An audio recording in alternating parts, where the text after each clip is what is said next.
ಮುಂಬಡ್ತಿ ಪಡೆಯಲು ಹಣ ನೀಡಿದ ಆರೋಪಕ್ಕೆ ಸಂಬಂಧಪಟ್ಟಂಗೆ ಈಗ ಆರ್ಟಿಐ ಕಾರ್ಯಕರ್ತ ಸ್ನೇಹಮಯಿ ಕೃಷ್ಣ ಬಂಧನ ಆಗಿದೆ.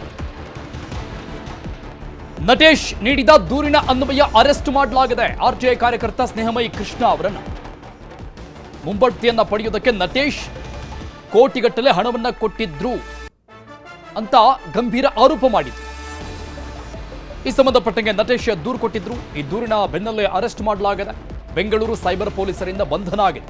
ಜಾಲತಾಣದಲ್ಲಿ ನಟೇಶ್ ವಿರುದ್ಧ ಆರೋಪವನ್ನ ಮಾಡಿದ್ರು ಸ್ನೇಹಮಯಿ ಕೃಷ್ಣ. ಮುಡಾ ಕೇಸ್ನ ಪ್ರಮುಖ ದೂರುದಾರ ಆರ್ಟಿಐ ಕಾರ್ಯಕರ್ತ ಈ ಆರೋಪವನ್ನ ಮಾಡಿದ್ದಕ್ಕೆ ದೂರನ್ನ ಕೊಟ್ಟಿದ್ದು ಮುಡಾ ಮಾಜಿ ಆಯುಕ್ತ ನಟೇಶ್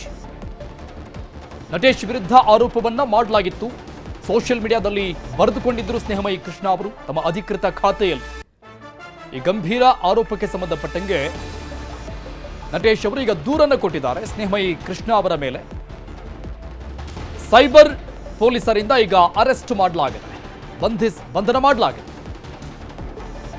ಈ ಬಗ್ಗೆ ಡೀಟೇಲ್ಸ್ ಕೊಡ್ತಾರೆ ನಮ್ಮ ಪ್ರತಿನಿಧಿ ಗಂಗಾಧರ್ ಸಂಪರ್ಕದಲ್ಲಿದ್ದಾರೆ. ಗಂಗಾಧರ್, ಈಗ ಈ ನಟೇಶ್ ವಿಚಾರಕ್ಕೆ ಸಂಬಂಧಪಟ್ಟಂಗೆ ಒಂದಿಷ್ಟು ಆರೋಪಗಳನ್ನು ಮೊದಲಿಂದಲೂ ಕೂಡ ಮಾಡ್ತಾ ಇರುವಂಥದ್ದು ಸ್ನೇಹಮಯಿ ಕೃಷ್ಣ ಅವರು.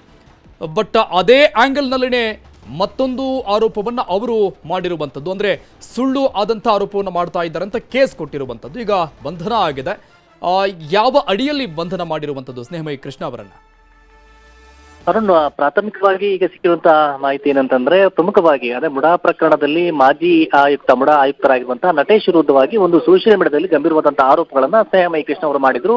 ಮುಂಬಡ್ತಿಯನ್ನ ತೆಗೆದುಕೊಳ್ಳುವಂತಹ ನಿಟ್ಟಿನಲ್ಲಿ ಚೀಫ್ ಸೆಕ್ರೆಟರಿ ಏನಿದ್ದಾರೆ ಅವರಿಗೆ ಸುಮಾರು 1.60 ಕೋಟಿ ಹಣವನ್ನ ಇವರು ಕೊಟ್ಟು ಮುಂಬಡ್ತಿಯನ್ನ ತೆಗೆದುಕೊಂಡಿದ್ದಾರೆ, ಕಾನೂನು ಬಾಹಿರವಾಗಿ ಅಕ್ರಮ ಎಸಗಿದ್ದಾರೆ ಅಂತೇಳಿ ಇವರೆಲ್ಲ ಕಂಪ್ಲೇಂಟ್ ಅನ್ನ ಇನ್ಕಮ್ ಟ್ಯಾಕ್ಸ್ ಡಿಪಾರ್ಟ್ಮೆಂಟ್ ಆಗಿರ್ಬೋದು, ಆ ನಂತರ ಗೌರ್ಮೆಂಟ್ಗೂ ಕೂಡ ಒಂದು ಕಂಪ್ಲೇಂಟ್ ಅನ್ನ ಅವರು ಲಾಂಚ್ ಮಾಡಿದ್ರು. ಆದ್ರೆ ಈ ವಿಚಾರಕ್ಕೆ ಸಂಬಂಧಪಟ್ಟಂತೆ ಈ ರೀತಿಯ ಆರೋಪ ನಿರಾಧಾರವಾಗಿ ಇವರು ಆರೋಪವನ್ನ ಮಾಡ್ತಾ ಇದ್ದಾರೆ.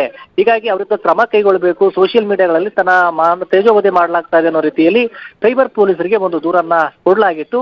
ಹೀಗಾಗಿ ಇವತ್ತು ಅವರನ್ನ ಬಂಧನ ಮಾಡಿದ್ದಾರೆ. ಆದ್ರೆ ಬೆಂಗಳೂರಲ್ಲೇ ಇದ್ದು ಅನ್ನೋದ್ರ ಬಗ್ಗೆ ಮಾಹಿತಿ ಸಿಕ್ಕಿದೆ.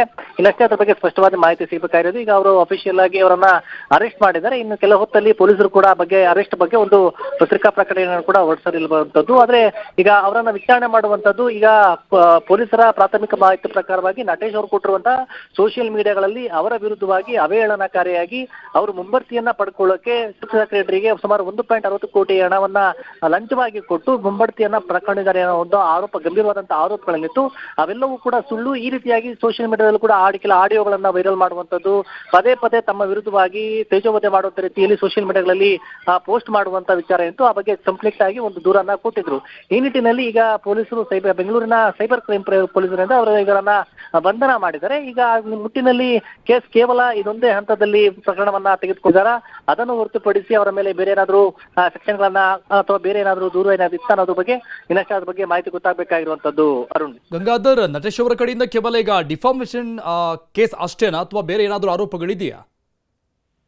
ಈಗ ಪ್ರಮುಖವಾಗಿರುವಂತದ್ದು ಈಗ ಅವರನ್ನ ವಿಚಾರಣೆಯನ್ನ ಮಾಡ್ತಾ ಇದ್ದಾರೆ. ಯಾಕಂದ್ರೆ ಸೋಷಿಯಲ್ ಮೀಡಿಯಾಗಳಲ್ಲಿ ಮುಡಾ ಮಾಜಿ ಆಯುಕ್ತ ನಟೇಶ್ ವಿರುದ್ಧ ಅಂದ್ರೆ ಮುಡಾ ಒಂದು ಪ್ರಕರಣವನ್ನ ಒಂದು ಕೇಸನ್ನ ಕೊಟ್ಟಂತ ನಂತರ ಪದೇ ಪದೇಯಾಗಿ ನಟೇಶ್ ವಿರುದ್ಧವಾಗಿ ಗಂಭೀರವಾದಂತಹ ಆರೋಪಗಳನ್ನ ಮಾಡ್ಕೊಂಡ್ ಬರ್ಲಾಗ್ತದೆ. ಈಗ ಕೋರ್ಟ್ ಹಂತದಲ್ಲಿರುವಂತದ್ದು, ಕೋರ್ಟ್ ಅಲ್ಲಿ ಹಿಯರಿಂಗ್ ಮತ್ತೆ ವಿಚಾರಣೆ ಹಂತದಲ್ಲಿರುವಂತಹ ಸಂದರ್ಭದಲ್ಲಿ ತಮ್ಮ ವಿರುದ್ಧವಾಗಿ ಪರ್ಸನಲ್ ಆಗಿ ಅವರು ಈ ರೀತಿಯಾಗಿ ಅವರು ಟಾರ್ಗೆಟ್ ಮಾಡಿಕೊಂಡು ಕೆಲವೊಂದು ಮಾಹಿತಿಗಳನ್ನ ನಿರಾಧಾರವಾಗಿ ಗಂಭೀರವಾದಂತಹ ಆರೋಪಗಳನ್ನ ಮಾಡ್ತಾ ಇದ್ದಾರೆ ಅಂತ ಹೇಳ್ಕೊಂಡು ಬರ್ತಾ ಇದ್ರು. ಹಿಂದೆ ಅಷ್ಟೇ ಅವರ ವಿರುದ್ಧ ಒಂದು ಆಡಿಯೋ ತಮಗೆ ಜೊತೆ ಮಾತನಾಡಿದ್ದಾರೆ ಅನ್ನೋ ರೀತಿಯಲ್ಲಿ ಕೂಡ ಒಂದು ಆಡಿಯೋನ ವೈರಲ್ ಮಾಡ್ಕೊಂಡಿದ್ರು. ಮತ್ತೆ ಆ ಬಗ್ಗೆ ಗಂಭೀರವಾದಂತಹ ಆರೋಪ ಮಾಡಿದ್ರು. ಮತ್ತೆ ಚೀಫ್ ಸೆಕ್ರೆಟರಿಗೆ ಸುಮಾರು 1.60 ಲಕ್ಷ ಕೋಟಿ ಹಣವನ್ನ ಕೊಟ್ಟು ಈ ರೀತಿಯಾಗಿ ಮುಂಬಡ್ತಿಯನ್ನ ಪಡ್ಕೊಂಡಿದ್ದಾರೆ ಅಂತ ಏನೋ ಒಂದು ವೈರಲ್ ಮಾಡಿದ್ರು. ಆ ವಿಚಾರಕ್ಕೆ ಸಂಬಂಧಪಟ್ಟಂತೆ ಈಗ ಅವರು ದೂರನ್ನ ಕೊಟ್ಟಿದ್ರು ನಟೇಶ್ ಅವರು. ಆ ಸಂಬಂಧಪಟ್ಟಂತೆ ಅವರನ್ನ ಬಂಧನ ಮಾಡಿದ್ದಾರೆ ಅನ್ನೋದ್ರ ಬಗ್ಗೆ ಸದ್ಯಕ್ಕಿರುವಂತಹ ಮಾಹಿತಿ. ಈಗ ಪೊಲೀಸರ ಇನ್ವೆಸ್ಟಿಗೇಷನ್ ಅಲ್ಲಿ ಬೇರೆ ಏನಾದ್ರು ಸೆಕ್ಷನ್ಗಳನ್ನ, ಬೇರೆ ಕಂಪ್ಲೇಂಟ್ಸ್ ಏನಾದ್ರು ಬೇರೆ ಇತ್ತ ಅವ್ರ ಮೇಲೆ ಅನ್ನೋದ್ರ ಬಗ್ಗೆ ಇನ್ನಷ್ಟೇ ಅದ್ರ ಬಗ್ಗೆ ಮಾಹಿತಿ ಗೊತ್ತಾಗಬೇಕಾಗಿರುವಂತದ್ದು. Arun, thank you Gangadhar ಡೀಟೇಲ್ಸ್ಗೆ.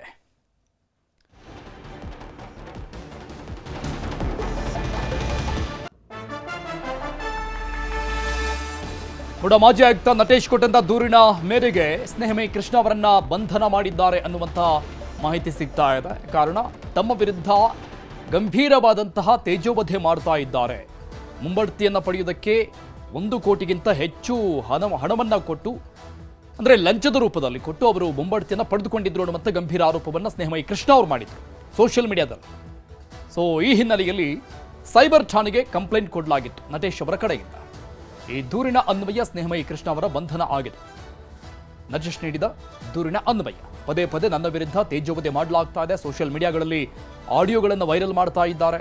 ನೇರವಾಗಿ ನನ್ನ ಹೆಸರನ್ನು ಮೆನ್ಷನ್ ಮಾಡಿ ಯಾವುದೇ ರೀತಿಯಾದಂಥ ದಾಖಲೆಗಳು ಇಲ್ಲದೆ ಇದ್ರೂ ಕೂಡ ಈ ರೀತಿಯಾಗಿ ಆಪಾದನೆ ಮಾಡ್ತಾ ಇರುವಂಥದ್ದು ನನ್ನ ಗೌರವಕ್ಕೆ ಧಕ್ಕೆ ತರುತ್ತಾ ಇದೆ ಅಂತ ಡಿಫಾಮೇಷನ್ ಕೇಸ್ ಅನ್ನು ಹಾಕಿರುವಂಥದ್ದು ನಟೇಶ್ ಅವರು. ಈಗ ಈ ಹಿನ್ನೆಲೆಯಲ್ಲಿ ಆರ್ಟಿಐ ಕಾರ್ಯಕರ್ತ ಸ್ನೇಹಮಯಿ ಕೃಷ್ಣ ಅವರ ಬಂಧನ ಆಗಿದೆ. ಮುಡಾ ಪ್ರಕರಣದ ಪ್ರಮುಖ ದೂರುದಾರ ಸ್ನೇಹಮಯಿ ಕೃಷ್ಣ. ಈ ಮುಡಾ ಪ್ರಕರಣದಲ್ಲಿ ಲೋಕಾಯುಕ್ತ ತನಿಖೆ ನಡೀತಾ ಇತ್ತು. ಸೊ ಆ ಒಂದು ಪ್ರಕರಣದಲ್ಲಿ ನಟೇಶ್ ಅವರ ಪಾತ್ರವು ಇತ್ತು ಅನ್ನುವಂಥ ಗಂಭೀರ ಆರೋಪಗಳನ್ನು ಮಾಡಲಾಗಿತ್ತು. ಈ ಪ್ರಕರಣದ ಪ್ರಮುಖವಾದಂತಹ ಘಟ್ಟದಲ್ಲಿ ವಿಚಾರಣೆಗೆ ಒಳಪಡಿಸಲಾಗಿತ್ತು. ನಟೇಶ್ ಅವರನ್ನು ಸಸ್ಪೆಂಡ್ ಮಾಡಲಾಗಿತ್ತು. ನಟೇಶ್ ಅವರನ್ನು ಈ ಪ್ರಕರಣಕ್ಕೆ ಸಂಬಂಧಪಟ್ಟಂಗೆ. ಸೊ ಹೀಗಾಗಿ ಮೂಡಾ ಕೇಸ್ನ ಪ್ರಮುಖ ದೂರುದಾರ ಆಗಿರುವಂತಹ ಸ್ನೇಹಮಯಿ ಕೃಷ್ಣ ಅವರ ಮೇಲೆ ಈಗ ಇಂಥದ್ದೊಂದು ಕೇಸ್ ಹಾಕಿರುವಂಥದ್ದು, ದೂರನ್ನು ಕೊಟ್ಟಿರುವಂಥದ್ದು ಪ್ರಮುಖವಾದಂಥ ಬೆಳವಣಿಗೆ ಆಗಿದೆ. ಜಾಲತಾಣದಲ್ಲಿ ನಟೇಶ್ ಅವರ ವಿರುದ್ಧವಾಗಿ ಗಂಭೀರವಾದಂಥ ಆರೋಪವನ್ನು ಸ್ನೇಹಮಯಿ ಕೃಷ್ಣ ಅವರು ಮಾಡಿದ್ರು. ಮುಂಬಡ್ತಿಯನ್ನು ಪಡೆಯೋದಕ್ಕೆ ಹಣ ಕೊಟ್ಟಿದ್ರು, ಲಂಚ ಕೊಟ್ಟಿದ್ರು ಅಂತ. ಸೊ ಅದರ ವಿರುದ್ಧ ನಟೇಶ್ ಅವರು ಮೂಡಾದ ಮಾಜಿ ಆಯುಕ್ತ ಅವರು ಕೂಡ ಈಗ ಧ್ವನಿ ಎತ್ತಿರೋದು, ನನ್ನ ವಿರುದ್ಧ ಸುಳ್ಳು ಆಪಾದನೆಯನ್ನ ಮಾಡಿದ್ದಾರೆ. ಸೊ ಹೀಗಾಗಿ ಅವರ ಮೇಲೆ ಕ್ರಮ ಆಗಬೇಕು ಅಂತ ಸೈಬರ್ ಸ್ಟೇಷನ್ಗೆ ಕಂಪ್ಲೇಂಟ್ ಕೊಟ್ಟಿದ್ರು. ಸೊ ಆ ದೂರಿನ ಅನ್ವಯ ಸ್ನೇಹಮಯಿ ಕೃಷ್ಣ ಅವರ ಬಂಧನ ಆಗಿದೆ ಅನ್ನುವಂಥ ಮಾಹಿತಿ ಸದ್ಯಕ್ಕೆ ಸಿಗ್ತಾ ಇದೆ.